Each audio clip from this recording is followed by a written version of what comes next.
अस्सलाम वालेकुम नाजरीन। ड्रामा सीरियल कप्पारा की नेक्स्ट एपिसोड में अब इस्तारा को फिर से दौरे पड़ गए, वो भी सालार को छोड़ने के। जायरा बेगम जो कि यहाँ से सालार के वालिदैन से बात करने आती हैं कि हिम्मत थी तो इनके सामने वो खुद आते, कल की लड़की को क्यों बिठाया प्रेस वालों के सामने। तो ऐसे में इस्तारा को फिर भी अकल नहीं आती, बीच में कूद पड़ी, मैं आपको अदालत में घसीटूंगी।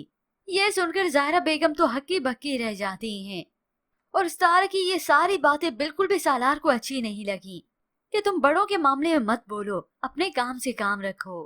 और इस्तारा की ये बातें सालार को अच्छी नहीं लगती, वो तो यहाँ से ही चला जाता है कि मैं यहाँ पर रहूंगा तो मुझे और गुस्सा आएगा, मगर इतनी आसानी से अपने माँ बाप के रहमो करम पर वो इस्तारा को छोड़ भी नहीं सकता। फिर यूं ही जायरा बेगम तो चली जाती है तो सालार अपनी वालदा को दो टोक कह देता है। डैड अपने काले कारनामों पर पर्दा डालने के लिए उसका इस्तेमाल कर रहे हैं, लेकिन मैं एक बात वाजिया कर दूं कि मैं ऐसा होने नहीं दूंगा। सालार की वालदा अपने बेटे को जवाब में कहती हैं, तुम्हारे मना करने के बावजूद उसने पेपर्स तो साइन कर दिए हैं, अब तुम उसे कैसे रोकोगे। और तो और इस सालार को ताना भी दे देती हैं जब सालार ये कहता है कि वो इस घर को छोड़कर चला जाएगा उसे लेकर। माँ तो तंज ही करने लगी, तुम ये लग्जरी घर, ये लाइफस्टाइल छोड़कर नहीं जाओगे, तुम अपना ये लग्जरियस लाइफस्टाइल कैसे कुर्बान करोगे।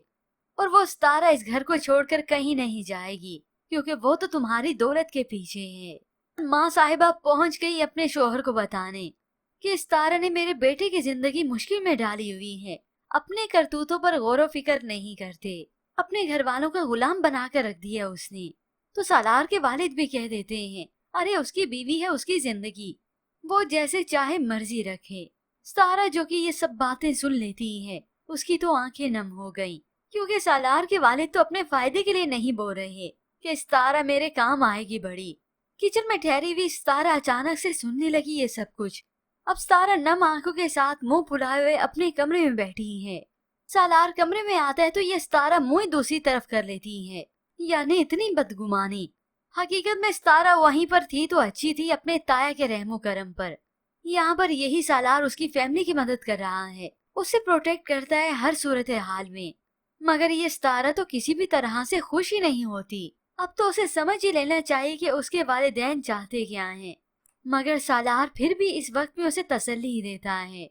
हालांकि इस्तारा ने इतनी कड़वी बात फिर से कह दी, आपने ये शादी तो मुझे तकलीफ देने के लिए की थी, लेकिन सारी सजा तो आपको ही मिल रही है, मेरा वाकई चले जाना बेहतर है।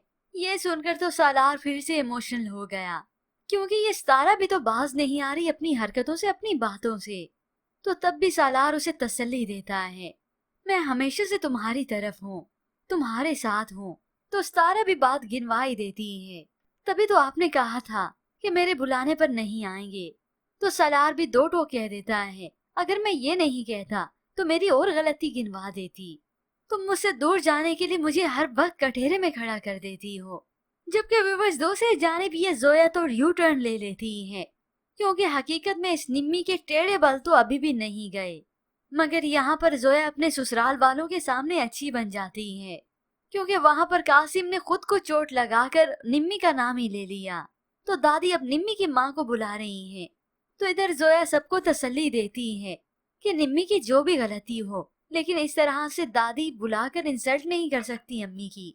हम सबको साथ जाना चाहिए ताकि उन्हें लगे कि हमने निम्मी को अकेला नहीं किया, हम सब उसके साथ हैं और हमने बसने के लिए उसे छोड़ा है। सभी इस बात पर एग्री होते हैं। अब जब एग्री होंगे वहाँ पर सभी मिलकर जाएंगे तो ये कासिम अपना असल खेल खेलेगा। इस निम्मी के सामने ऐसा डर कर रहेगा कि देखें इसने मुझे मारा है, और मोहब्बत के राग अलग से गाएगा। यूं निम्मी को सभी के सामने ही जलील और रुस्वा करके रख देगा कि इसका वाकई में दिमागी तवाज़ुन बिल्कुल भी दुरुस्त नहीं। हो सकता है इस निम्मी का ठिकाना पागल खाना ही हो।